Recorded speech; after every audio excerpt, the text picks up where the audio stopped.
ان کا بہت خون بہہ گیا ہے، ہم جلدی ہسپتال پہنچنے کی کوشش کر رہے ہیں۔ جبکہ دوسری طرف گھر میں اماں موت و حیات کی کشمکش میں مبتلا تھی اور بہنیں اکیلی رو رہی تھی۔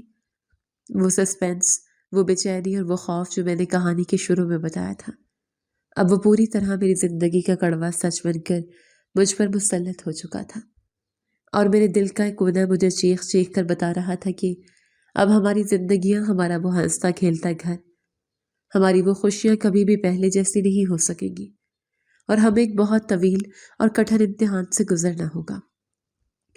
ہسپتال کی راہداری میں خون اور دوائیوں کی وہ عجیب سی بو میرے دماغ کو سن کر رہی تھی۔ جب میں نے کانپتے ہاتھوں سے جیب سے ابا کا خون سے لت پت موبائل نکالا اور گھر کا نمبر ملایا، دوسری طرف میری بڑی بہن نے فون اٹھایا تو اس کی روتی ہوئی آواز سن کر میرا دل دھک سے رہ گیا۔ عمیر، تم اور ابا کہاں ہو؟ اماں کا بلڈ پریشر شوٹ کر گیا تھا، وہ بے ہوش ہو گئی تھی۔ ہم محلے والوں کی مدد سے اماں کو سرکاری ہسپتال لے کر آئے ہیں، وہ ایمرجنسی میں ہے، تم لوگ جلدی آؤ۔ بہن کی یہ بات سن کر میری آنکھوں کے سامنے اندھیرا چھا گیا۔ ایک طرف اماں موت و حیات کی کشمکش میں تھی اور دوسری طرف میرے سامنے اسٹریچر پر ابا بے حس و حرکت پڑے تھے، جن کی ٹانگ سے بہتا خون رکنے کا نام نہیں لے رہا تھا۔ میں نے اپنے آنسو کو زبردستی گلے میں اتارتے ہوئے جھوٹ بولا، باجی آپ ابا کا خیال رکھیں، ابا اور میں ذرا دکان کے ایک بہت ضروری کام میں پھنس گئے ہیں، ہم بس کچھ دیر تک آتے ہیں، آپ پریشان نہ ہو۔ میں نے ابا کو ابا کی اس بھیانک حالت کے بارے میں بتانا مناسب نہ سمجھا، کیونکہ ابا تو پہلے ہی دل اور بلڈ پریشر کے مریض تھے۔ اگر انہیں پتہ چلتا کہ ان کا سہاگ اس حالت میں ہے تو شاید وہ یہ صدمہ برداشت نہ کر پاتی۔ فون بند کرتے ہی آپریشن تھیٹر کا دروازہ کھلا اور ایک ڈاکٹر تیزی سے باہر آیا۔ اس کے چہرے پر شدید پریشانی اور سنجیدگی تھی۔ اس نے مجھے دیکھ کر پوچھا، اس مریض کے ساتھ کون ہے؟ کوئی بڑا نہیں ہے تمہارے ساتھ؟ میں نے روتے ہوئے آگے بڑھ کر کہا، ڈاکٹر صاحب میں ان کا بیٹا ہوں، میرے ابا کیسے ہیں؟ وہ ٹھیک تو ہو جائیں گے نا؟ ڈاکٹر نے میرے کندھے پر ہاتھ رکھتے ہوئے ایک ایسا جملہ کہا جس نے میری زندگی کی عمارت کو جڑوں سے ہلا کے رکھ دیا۔ دیکھو بیٹا، صورتحال بہت زیادہ نازک ہے، تمہارے والد کی دائیں ٹانگ ٹرک کے ٹائر کے نیچے آ کر مکمل طور پر کچل چکی ہے، ہڈیاں پس چکی ہیں اور نسیں پھٹ گئی ہیں۔ ہم نے خون روکنے کی بہت کوشش کی ہے لیکن ٹانگ میں زہر پھیلنا شروع ہو گیا ہے۔ اگر ہم نے فوری طور پر ان کی ٹانگ نہ کاٹی تو یہ زہر ان کے پورے جسم میں پھیل جائے گا اور ان کی جان بچانا ناممکن ہو جائے گا۔ ہمیں فوراً آپریشن کرنا ہوگا، لیکن اس کے لیے تمہیں پہلے کاؤنٹر پر 2 لاکھ روپے جمع کروانے ہوں گے۔ جلدی کرو، ہمارے پاس وقت بہت کم ہے۔ ڈاکٹر کے یہ الفاظ کسی ہتھوڑے کی طرح میرے دماغ پر لگ رہے تھے۔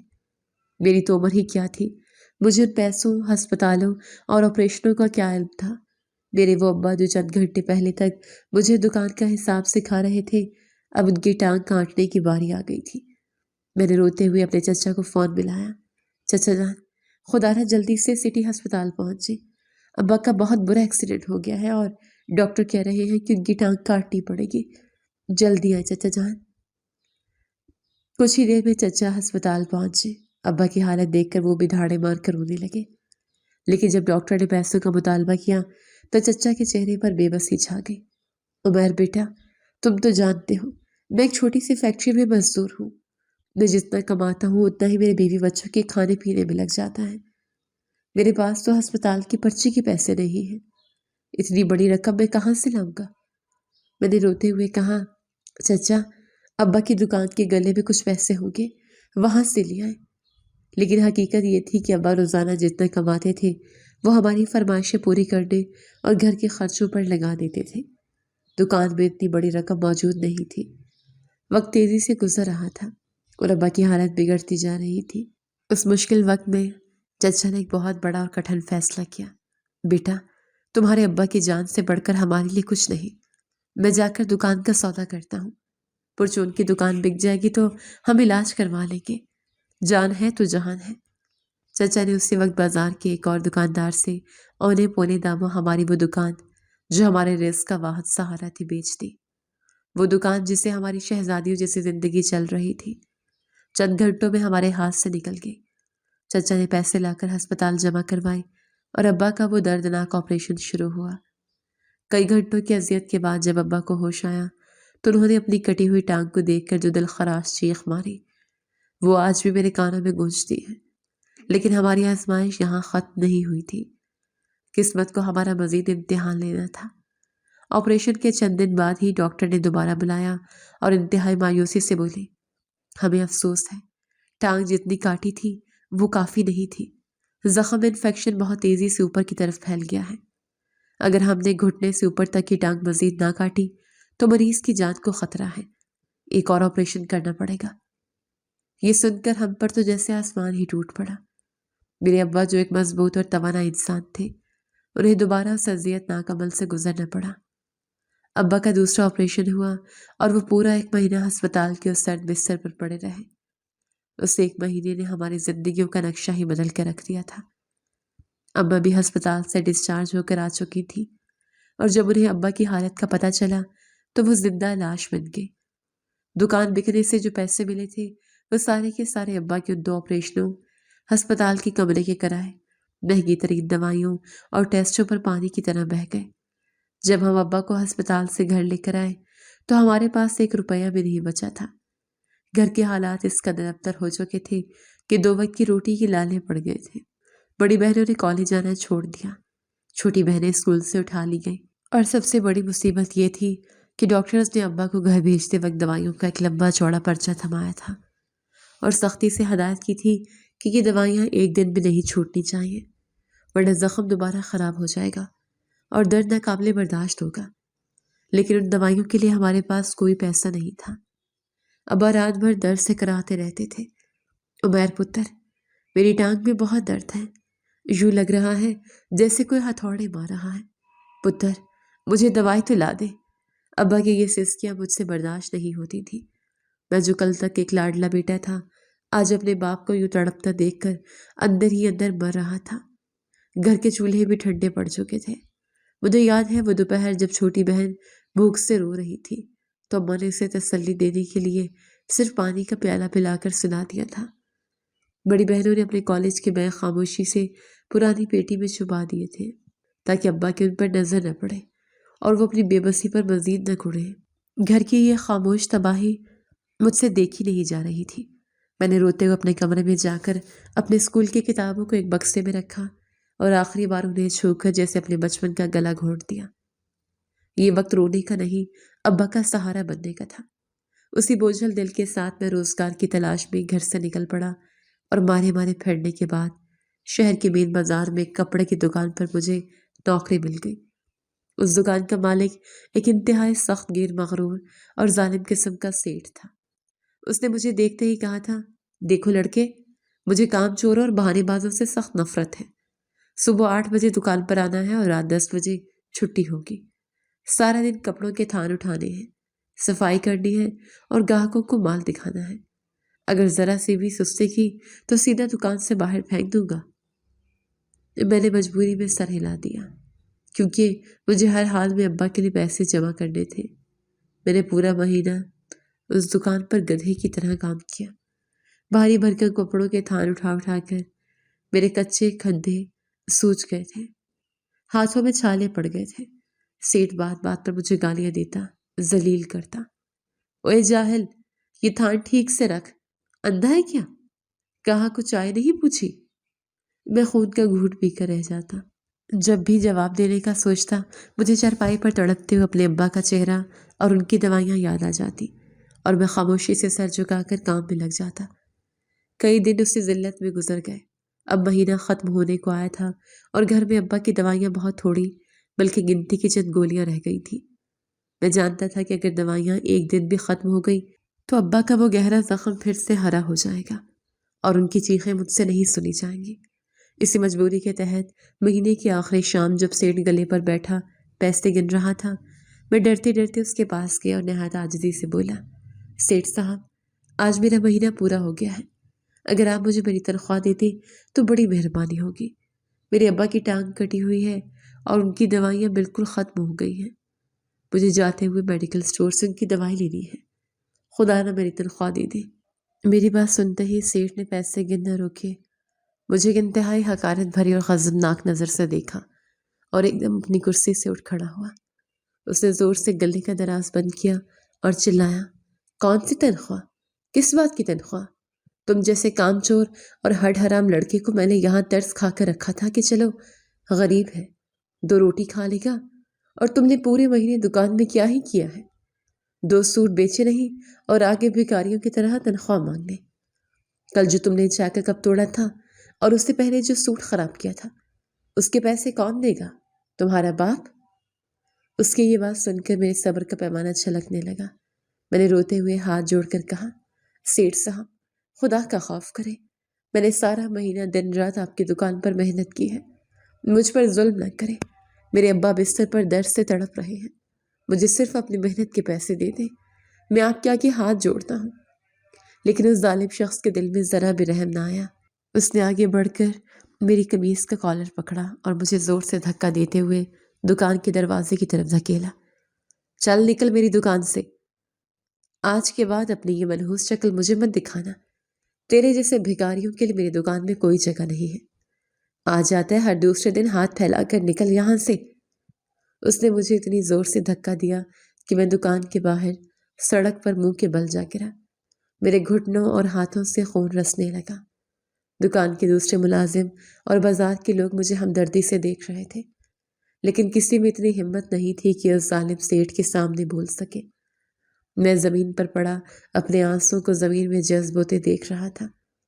مجھے اپنے جسم کی چوٹوں سے زیادہ اس بات کا ڈر تھا کہ آج رات جب میں خالی ہاتھ گھر جاؤں گا اور ابا مجھ سے اپنی دوائی کا پوچھیں گے تو میں انہیں کیا جواب دوں گا۔ میری تنخواہ مار لی گئی تھی، میری محنت ضائع ہو چکی تھی اور میرا دل اس بے حس دنیا کے ظلم پر خون کے آنسو رو رہا تھا۔ اس ظالم سیٹھ کے دھکے سے سڑک پر گرنے کے بعد میرا جسم تو دکھ ہی رہا تھا، لیکن اس سے کہیں زیادہ میری روح زخمی تھی۔ سب سے بڑی اذیت یہ تھی کہ دکان سے نکالتے وقت اس نے میرا وہ اکلوتا کوٹ اتنی زور سے کھینچا تھا کہ وہ آستین کے پاس سے بری طرح پھٹ گیا تھا۔ میں سڑک سے اٹھا اور لنڈے کے اس پھٹے ہوئے کوٹ کو سختی سے لپیٹ کر بوجھل قدموں کے ساتھ گھر کی طرف چل پڑا۔ راستے بھر سیٹھ کی آوازیں میرے کانوں میں گونجتی رہیں، تیرے جیسے بھکاری کے لیے یہاں کوئی جگہ نہیں، نکل میری دکان سے۔ یہ تانے مجھے اندر تک چیر رہے تھے۔ میں چل تو رہا تھا لیکن دل مسلسل یہی سوچ کر کانپ رہا تھا کہ خالی ہاتھ گھر کیسے جاؤں گا۔ ابا جب مجھ سے دوائی مانگیں گے تو انہیں کیا جواب دوں گا؟ اسی کشمکش میں راستے میں ایک میڈیکل سٹور آیا۔ شیشے کے پیچھے سجی دوائیاں دیکھ کر میرے قدم خود بخود رک گئے۔ میں باہر کھڑا بے بسی سے اپنی خالی جیبوں کو ٹٹولنے لگا۔ ایک لمحے کو دل چاہا کہ اندر جا کر ہاتھ جوڑ لوں، دکاندار سے کہوں کہ مجھے صرف میرے ابا کی دوائی دے دو، میں ساری زندگی تمہاری دکان کی صفائی کروں گا۔ لیکن مجھے معلوم تھا کہ اس بے حس دنیا میں غریب کے آنسوں کی کوئی قیمت نہیں۔ میں نے گہری سانس لی، اپنی پھٹی ہوئی آستین سے آنسو صاف کیے اور وہاں سے چل پڑا۔ جب میں گھر پہنچا تو میری حالت بہت خراب تھی، آنکھیں رو رو کر سرخ ہو چکی تھی۔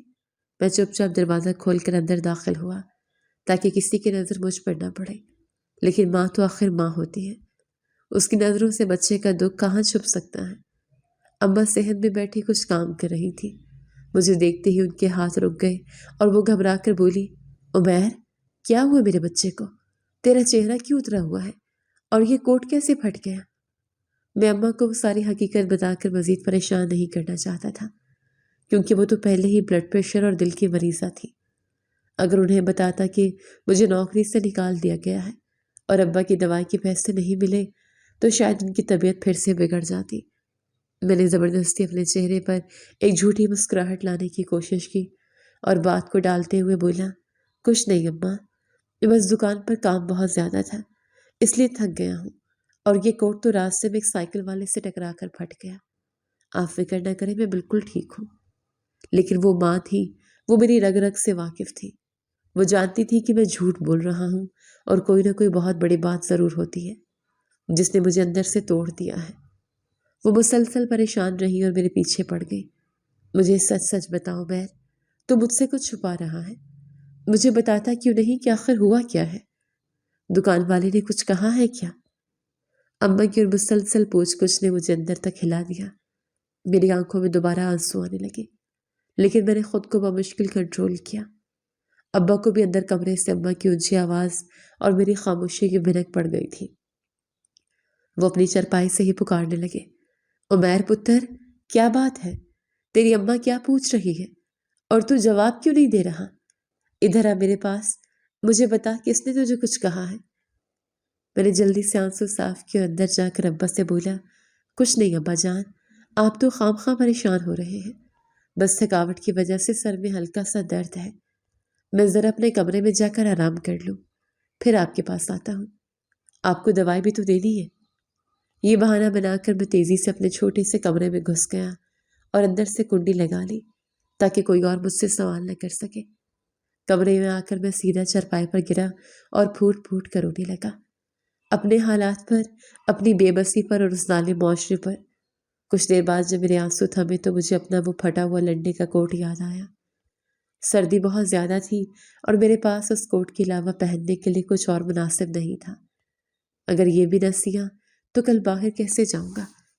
یہی سوچ کر میں نے کوٹ اتارا، اماں کی سلائی مشین والے ڈبے سے سوئی دھاگا نکالا اور اس کی پھٹی ہوئی آستین کو سینے بیٹھ گیا۔ سوئی میں دھاگا ڈال کر میں نے جیسے ہی کوٹ کے اندرونی حصے پر پہلا ٹانکا لگایا، میری انگلیاں کوٹ کی موٹی تہہ کے اندر کسی سخت اور ابھری ہوئی چیز سے ٹکرائی۔ میں نے حیرت سے اس جگہ کو دبایا، وہاں واقعی کوئی چیز موجود تھی۔ میں نے غور سے دیکھا تو مجھے محسوس ہوا کہ اس کوٹ کے اندرونی طرف جہاں استر لگا ہوتا ہے وہاں ایک نہایت ہی خفیہ چھوٹی سی جیب بنی ہوئی تھی جسے بہت صفائی سے سیا گیا تھا تاکہ کسی کو اس کا شک تک نہ گزرے۔ میرا دل تیزی سے دھڑکنے لگا۔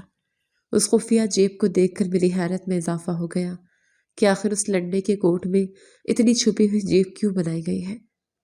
میں نے جلدی سے سوئی کی مدد سے اس خفیہ جیب کے ٹانکے ادھیڑے اور اپنی 2 انگلیاں اس کے اندر ڈالیں۔ جیسے ہی میری انگلیاں اندر گئیں مجھے ایک چھوٹی، سخت اور گول سی چیز محسوس ہوئی۔ میں نے دھڑکتے دل کے ساتھ اس چیز کو باہر نکالا تو میری آنکھیں کھلی کی کھلی رہ گئی۔ میں تو ہکا بکا رہ گیا۔ وہ کوئی عام چیز نہیں تھی بلکہ ایک چھوٹا سا انتہائی عجیب اور چمکدار پتھر تھا جو ہلکی سی روشنی میں بھی عجیب سے رنگ بکھیر رہا تھا۔ میں نے اس پتھر کو اپنی ہتھیلی پر رکھا اور پریشان دل کے ساتھ میرے چہرے پر ایک عجیب سی مسکراہٹ اور الجھن پھیل گئی۔ میں نے خود کلامی کرتے ہوئے طنزی انداز میں بولا، واہ رے قسمت، کسی پاگل نے اس پرانے اور گھسے پٹے کوٹ کی خفیہ جیب میں ایک معمولی سا پتھر اتنا سنبھال کر رکھا ہوا تھا جیسے کوئی بہت بڑا خزانہ ہو۔ شاید کسی بچے نے کھیلتے ہوئے ڈال دیا ہوگا۔ میں نے اس پتھر کو زیادہ اہمیت نہیں دی کیونکہ اس وقت میرے دماغ پر ابا کی دوائی اور کل کے راشن کا بوجھ سوار تھا۔ میں نے سوچا کہ اسے باہر پھینک دوں، لیکن پھر نہ جانے میرے دل میں کیا آئی۔ میں نے اس چھوٹے سے عجیب پتھر کو اٹھایا اور اس کمرے سے باہر نکل کر ابا کی دوائیوں والے اس پرانے ڈبے میں ڈال دیا جو ان کی چرپائی کے پاس رکھا رہتا تھا۔ مجھے بالکل بھی اندازہ نہیں تھا کہ لنڈے کے اس پھٹے پرانے کوٹ سے ملنے والا یہ بظاہر معمولی سا پتھر جس پر میں بھی ہنس رہا تھا میری اور میرے خاندان کے اندھیروں میں ڈوبی ہوئی زندگی میں کیا طوفان لانے والا ہے، اور اس کے اندر کیا راز چھپا ہے، وہ راز جس نے چند ہی گھنٹوں بعد میرے ہوش اڑا دینے تھے۔ رات کا پچھلا پہر تھا اور میری آنکھوں سے نیند کوسوں دور جا چکی تھی۔ بستر پر کروٹیں بدل بدل کر میرا پورا جسم دکھنے لگا تھا، لیکن دماغ میں چلنے والی سوچوں کی آندھی کسی طور تھمنے کا نام نہیں لے رہی تھی۔ میرے ذہن میں بار بار بس ایک ہی خوف ہتھوڑے کی طرح بج رہا تھا کہ ابا کی دوائی صرف صبح کے وقت تک کی رہ گئی ہے۔ اگر کل دوپہر تک ابا کو نئی دوائی نہ ملی تو کیا ہوگا؟ یہ سوچ ہی میری جان نکالنے کے لیے کافی تھی کہ اگر دوائی کا ناغہ ہو گیا تو ابا کا وہ کٹا ہوا زخم پھر سے ہرا ہو سکتا ہے۔ ابھی کہاں وہ زخم بھرا تھا، وہ تو بہت گہرا اور تکلیف دہ زخم تھا جس کی پٹیاں دیکھ کر ہی میرا دل کٹ جاتا تھا۔ لیکن سچ پوچھے تو ابا کے اس جسمانی زخم سے کہیں زیادہ گہرا اور رستا ہوا زخم اب میرے دل پر لگ رہا تھا اور مجھے اندر ہی اندر کھوکھلا کر رہا تھا۔ میں بار بار اپنے ابا کے بارے میں سوچ رہا تھا، میرے وہ عظیم باپ جنہوں نے ساری زندگی ہماری ہر چھوٹی بڑی خواہش کو ہمارے منہ سے نکلنے سے پہلے ہی پورا کر دیا تھا۔ آج وہی باپ بے بسی کی تصویر بنے اسی گھر میں ایک ٹوٹی ہوئی چرپائی پر پڑے تھے اور درد سے کرا رہے تھے، اور ان کی اولاد، خاص طور پر میں ان کا اکلوتا بیٹا جس پر وہ اتنا مان کرتے تھے، آج ان کے لیے کچھ بھی نہیں کر پا رہا تھا۔ یہ احساس مجھے کسی مجرم کی طرح کٹہرے میں کھڑا کر رہا تھا کہ میں کتنا بے بس اور ناکام بیٹا ہوں جو اپنے باپ کی درد کی گولیاں تک نہیں لا سکا، اسی بے چینی میں میری بڑی بہن دبے قدموں میرے کمرے میں آئی۔ وہ بھی جاگ رہی تھی اور میری پریشانی بھانپ چکی تھی۔ اس نے میرے کندھے پر ہاتھ رکھا اور سرگوشی میں بولی، عمیر، تو سویا نہیں ابھی تک؟ کیا بات ہے میرے بھائی، مجھے بتا دے، ہم سب بہرے بھی پریشان ہیں۔ ہم جانتی ہیں کہ تیری اس پریشانی اور اس خاموشی کی کوئی نہ کوئی بڑی وجہ تو ضرور ہے۔ تو نے آج کھانا بھی نہیں کھایا اور شام سے یوں گمسم بیٹھا ہے جیسے کوئی بہت بڑا پہاڑ ٹوٹ پڑا ہو۔ دکان والے نے تنخواہ نہیں دی؟ میں نے اپنی بہن کی طرف دیکھا اور اس کی آنکھوں میں آنسو تیر رہے تھے۔ میرا دل چاہا کہ اس کے گلے لگ کر دھاڑے مار مار کروں اور اسے سب سچ بتا دوں کہ ہاں باجی، اس ظالم سیٹھ نے مجھے دھکے مار کر نکال دیا ہے اور ابا کی دوائی کے لیے میرے پاس ایک پھوٹی کوڑی بھی نہیں ہے۔ لیکن میں نے اپنے آنسو کو زبردستی گلے میں اتارا اور ایک چھوٹی مسکان ہونٹوں پر سجا کر بولا، ارے نہیں باجی، ایسی کوئی بات نہیں ہے، آپ خواہ پریشان ہو رہی ہیں۔ بس آج دکان پر کام بہت زیادہ تھا، تھکاوٹ کی وجہ سے نیند نہیں آ رہی۔ آپ جا کر سو جائیں، صبح ابا کا ناشتہ بھی بنانا ہے۔ بہن نے گہری اور شک کی نگاہ مجھ پر ڈالی، لیکن میری ضد کے آگے وہ خاموشی سے واپس چلی گئی۔ لیکن میری رات عذاب بن چکی تھی۔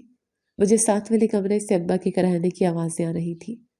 وہ بیچارے درد کو ضبط کرنے کی ناکام کوشش کر رہے تھے تاکہ ہم بہن بھائیوں کی نیند خراب نہ ہو۔ میرے تکیے میں منہ دیکھ کر اپنی سسکیاں دبائیں اور روتے ہوئے کب میری آنکھ لگی مجھے کچھ خبر نہ ہوئی۔ اگلے دن جب صبح میری آنکھ کھلی تو سورج نکل چکا تھا۔ میرے دل پر کل رات والا بوجھ ابھی بھی منوبستی تھا۔ میں بستر سے اٹھا اور سیدھا ابا کے کمرے کی طرف گیا۔ ابا جاگ رہے تھے اور اماں ان کے ماتھے پر پٹیاں رکھ رہی تھی، کیونکہ شاید درد کی وجہ سے انہیں ہلکا بخار بھی ہو گیا تھا۔ میں نے جاتے ہی سب سے پہلے ابا کی دوائیوں کا وہ پرانا سا گتے کا ڈبہ کھولا جو ان کی چارپائی کے سرہانے رکھا ہوا تھا، کیونکہ پچھلے 1 مہینے سے ابا کو دوائیاں دینے کی ذمہ داری صرف اور صرف میری تھی۔ صبح اور شام دونوں وقت میں ہی ابا کو اپنے ہاتھوں سے پانی کے ساتھ دوائیاں دیتا تھا، اور ہسپتال میں ان کے ساتھ اتنے دن رہ کر مجھے ان کی تمام دوائیوں کے ناموں اور اوقات کے بارے میں اچھی طرح پتہ چل گیا تھا۔ یہاں تک کہ ابا کا درد کا جو انجیکشن لگتا تھا وہ بھی میں نے نرسوں کو دیکھ دیکھ کر سیکھ لیا تھا، اور اب میں خود ہی ابا کو وہ انجیکشن لگاتا تھا تاکہ روزانہ کسی ڈسپینسر کو بلانے کی فیس بچائی جا سکے۔ میرے ہاتھ کانپ رہے تھے جب میں نے اس ڈبے کا ڈھکن ہٹایا۔ ڈبے کے اندر کا منظر میری غریبی اور بے بسی کا منہ چڑھا رہا تھا۔ اس ڈبے میں درد کا ادویات کی خالی شیشیاں، اینٹی بایوٹکس کے کٹے ہوئے خالی پتے اور ادھوری ڈبیاں پڑی تھیں۔ میں نے ایک ایک پتے کو الٹ پلٹ کر دیکھا، کسی میں کوئی گولی نہیں تھی، صرف ایک پتے کے کونے میں خون پتلا کرنے والی ایک گولی اور درد کی ایک آخری گولی بچی ہوئی تھی جو مجھے ابا کو ابھی صبح کے وقت دینی تھی۔ اس کے بعد کے لیے یعنی دوپہر اور رات کے اس ڈبے میں موت کی طرح مکمل سناٹا اور خالی پن تھا۔ میں نے وہ دونوں گولیاں نکال کر ہتھیلی پر رکھی اور سوچنے لگا کہ جب شام کو ابا مجھ سے دوائی مانگیں گے تو میں ان سے کیا کہوں گا؟ کیا میں ان سے کہہ دوں گا کہ آپ کا بیٹا ناکام ہو گیا ہے؟ کیا میں اماں کو بتا دوں گا کہ ہم بالکل کنگال ہو چکے ہیں اور اب ہمیں ابا کو اسی طرح درد میں تڑپتے ہوئے مرتے دیکھنا پڑے گا؟ یہ سوچتے ہوئے میری آنکھوں سے آنسو کی ایک بوند ٹپک کر اس گتے کے ڈبے پر گری، لیکن ڈبے کے نچلے حصے پر نظر پڑتے ہی ڈبہ کھوجتے ہی میری آنکھیں اچانک حیرت اور صدمے سے پوری طرح پھٹ گئی۔ میرے ذہن کے تمام تر اندیشے اور پریشانیاں ایک سیکنڈ کے لیے ہوا ہو گئی اور میرے منہ سے بے ساختہ ایک ہلکی سی آواز نکلی، یہ کیا ہے؟ میں نے گھبرا کر اپنے ارد گرد دیکھا۔ اماں ابا کی طرف کمر کر کے بیٹھی تھی اور ابا کی آنکھیں درد کی وجہ سے بند تھی۔ میں نے دوبارہ ڈبے کے اندر اس کونے کی طرف دیکھا، وہ پتھر، جی ہاں وہ چھوٹا سا عجیب پتھر جو میں نے رات کو اپنے اس لنڈے والے پھٹے ہوئے کوٹ کی خفیہ جیب سے نکال کر انتہائی لاپرواہی سے اس دوائیوں والے ڈبے میں پھینک دیا تھا۔ وہ اس وقت اس گتے کے ڈبے کے اندھیرے میں کسی بلب کی طرح چمک رہا تھا۔ یہ کوئی معمولی چمک نہیں تھی، بلکہ وہ ایسے چمک رہا تھا جیسے کوئی بہت ہی نایاب، پراسرار اور قیمتی چیز ہو جس کے اندر سے خود بخود روشنی پھوٹ رہی ہو۔ اس پتھر کی وہ مدھم اور رنگین سی چمک میری آنکھوں کو خیرہ کر رہی تھی۔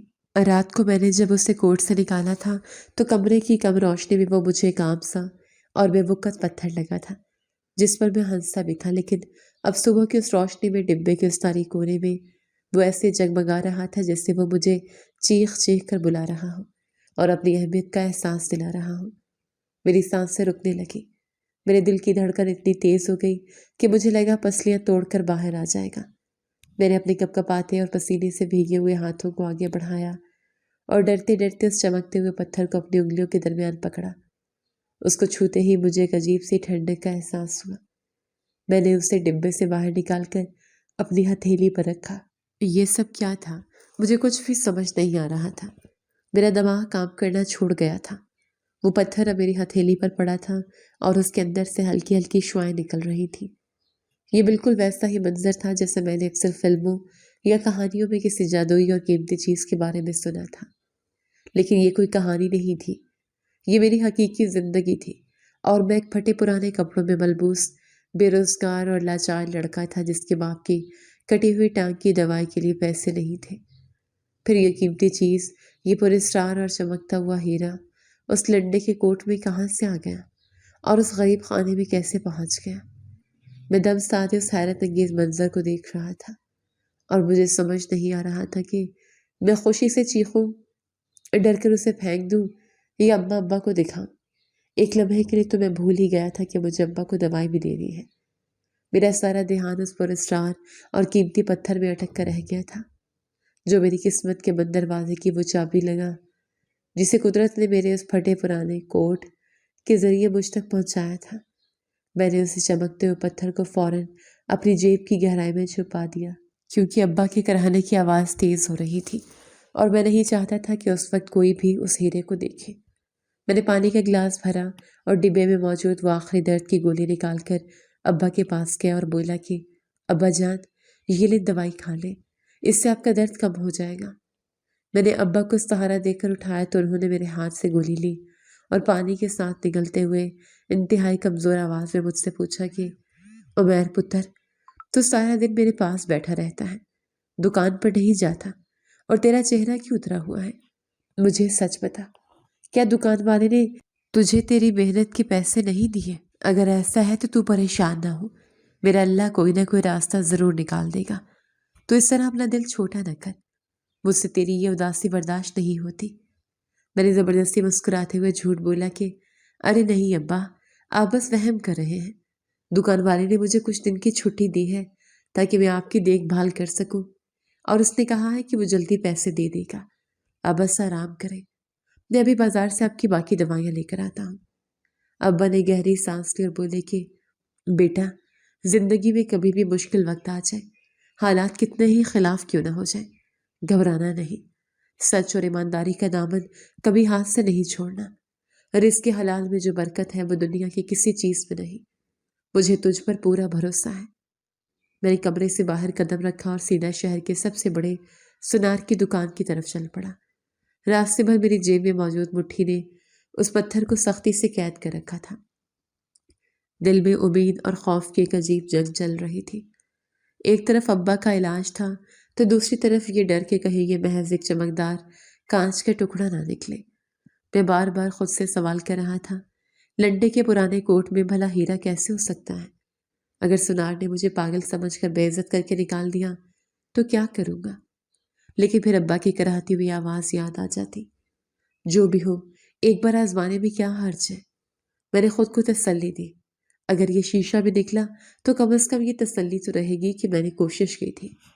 اسی کشمکش اور تیز دھڑکتے دل کے ساتھ میں دکان کے اندر داخل ہوا، سیدھا کاؤنٹر کے پاس گیا اور سیٹ سے بولا کہ سیٹ صاحب، مجھے آپ کو کچھ دکھانا ہے اور یہ بہت قیمتی چیز ہے، مجھے یہ پتھر بیچنا ہے۔ آپ مجھے بتا سکتے ہیں کہ یہ کیا چیز ہے اور اس کی مجھے کیا قیمت مل سکتی ہے؟ سیٹ نے مجھے سر سے پیر تک دیکھا اور بولا کہ تمہارے پاس ایسا کیا قیمتی ہو سکتا ہے؟ جو بھی ہے جلدی دکھاؤ، میرے پاس فالتو وقت نہیں ہے۔ میں نے جیب سے وہ پتھر نکال کر کاؤنٹر پر رکھ دیا۔ سیٹ نے جلدی سے چشمہ لگایا اور اس پتھر کو نہایت احتیاط سے پکڑ کر باری باری ہر زاویے سے دیکھنے کے بعد بولا کہ لڑکے، یہ عام پتھر نہیں ہے، یہ ان ہیروں میں سے ہے جو انتہائی نایاب ہوتے ہیں، لیکن تم جیسے غریب لڑکے کے پاس یہ کیسے آیا؟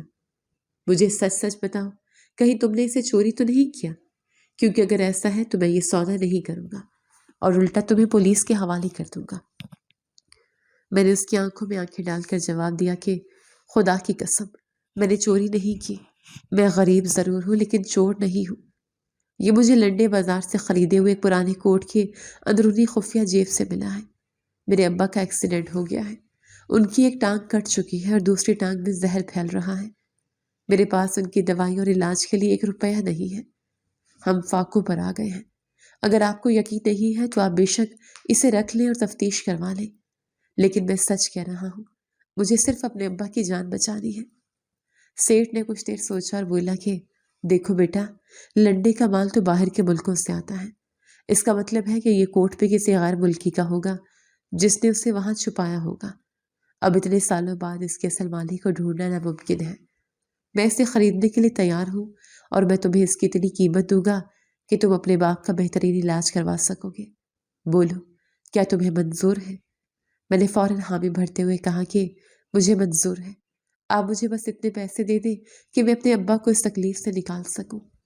سیٹھ نے مجھے ایک بہت بڑی رقم دی جسے لے کر میں سیدھا میڈیکل سٹور پر گیا۔ ابا کی ساری مہنگی دوائیاں خریدی، مہینے بھر کا راشن لیا اور سیدھا گھر واپس آ گیا۔ گھر کا دروازہ کھولتی میں نے آواز لگائی کہ ابا، باجی، جلدی باہر آؤ، دیکھو میں کیا لایا ہوں۔ اماں مجھے اتنے سارے سامان اور پیسوں کے ساتھ دے کر گھبرا گئی اور بولی کہ عبیر، یہ سب کیا ہے؟ یہ اتنی دوائیاں، یہ راشن، تیرے پاس اتنے پیسے کہاں سے آئے؟ تو نے کوئی غلط کام تو نہیں کر لیا؟ مجھے سچ بتا، ورنہ میں یہ دوائی تیرے ابا کو ہرگز نہیں دوں گی۔ ہم بھوکے مر جائیں گے لیکن حرام نہیں کھائیں گے۔ میں نے ابا کے ہاتھ پکڑ کر کہا کہ ابا، آپ مجھ پر شک نہ کریں، آپ کا بیٹا کوئی غلط کام نہیں کر سکتا۔ کل جب اس ظالم سیٹھ نے مجھے دکان سے نکالا تھا تو میرا لنڈے والا کوٹ پھٹ گیا تھا۔ رات کو جب میں اسے سی رہا تھا تو اس کی خفیہ جیب سے مجھے ایک پتھر ملا۔ میں آج اسے سنار کے پاس لے کر گیا تو اس نے بتایا کہ وہ قیمتی ہیرا ہے، اس نے وہ ہیرا خرید لیا اور مجھے یہ پیسے دیے ہیں۔ یہ اللہ کی طرف سے ہماری مدد ہے۔ ابا جو اندر سے سب سن رہے تھے اونچی آواز میں بولے کہ عمیر، یہ تو نے کیا کیا؟ ہم غریب ضرور ہیں لیکن ہم نے کبھی کسی کا حق نہیں مارا۔ وہ ہیرا تیرا نہیں تھا، تجھے وہ اس کے اصل مالک تک پہنچانا چاہیے تھا۔ تو نے اسے بیچ کر ٹھیک نہیں کیا۔ کسی کی امانت میں خیانت کرنا سب سے بڑا گناہ ہے۔ جس شخص نے یہ ہیرا چھپایا ہوگا وہ کتنا پریشان ہوگا۔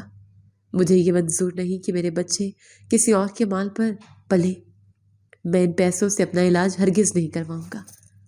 میں نے روتے ہوئے ابا کے پاس جا کر کہا کہ ابا جان، اب میری بات تو سنیں۔ وہ کوٹ میں نے لنڈے سے خریدا تھا، وہ کسی اور ملک سے آیا تھا۔ اس کا مالک کون ہے، زندہ بھی ہے یا نہیں، ہم کچھ نہیں جانتے۔ میں اسے پوری دنیا میں کہاں اور کیسے ڈھونڈتا، اور دوسری طرف آپ کی جان جا رہی تھی۔ کل میں نے دکاندار کی منتیں کی، اس نے دھکے دے کر نکال دیا۔ کسی نے ہماری مدد نہیں کی تو کیا میں اس نامعلوم شخص کی تلاش میں آپ کو تڑپتا ہوا چھوڑ دیتا اور اپنی ماں کو یہ بیوہ کر دیتا؟ ابا جان، یہ کوئی چوری نہیں ہے، یہ اللہ کا وہ رزق ہے جو اس نے ہمارے مشکل وقت میں اس نامعلوم شخص کے کوٹ کے ذریعے ہم تک پہنچایا ہے۔ ہم ان پیسوں سے آپ کا علاج کروائیں گے اور جب دکان چل پڑے گی تو ہم اس نامعلوم شخص کی طرف سے غریبوں میں صدقہ کرتے رہیں گے تاکہ اس کا اجر اسے ملتا رہے۔ اماں نے بھی روتے ہوئے ابا کو سمجھایا کہ عمیر بالکل ٹھیک کہہ رہا ہے، لنڈے کے کپڑوں کا بھلا کون مالک ہوتا ہے؟ اللہ نے ہم پر رحم کیا ہے۔ آپ ضد نہ کریں اور اپنا علاج شروع کروائیں۔ کافی بحث کے بعد ابا مان گئے، لیکن انہوں نے مجھ سے پکا وعدہ لیا کہ میں ہمیشہ غریبوں کی مدد کروں گا اور اس شخص کی طرف سے صدقہ کرتا رہوں گا۔